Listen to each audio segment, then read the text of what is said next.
আমরা ইউক্রেনের কুরুক্ষোভ অঞ্চলে একটি জায়গাতে, এটা একটা গ্রাম, পুরো বিধ্বস্ত হয়ে আছে গ্রামটি রুশ আগ্রাসনে।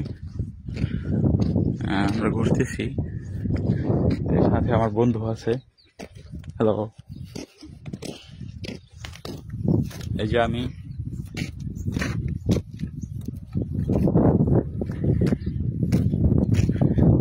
গ্রামটি একটি হয়তো খুব সুন্দর ছিল, তা কিছুটা বোঝা যায়, কিন্তু সব বিধ্বস্ত হয়ে আছে। পিছনে আমার আরো বন্ধুরা আসতেছে।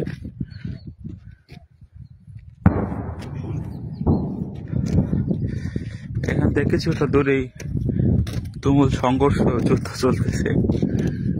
গাড়ি টাড়ি সব কি অবস্থা, ধ্বংস হয়ে পড়ে আছে।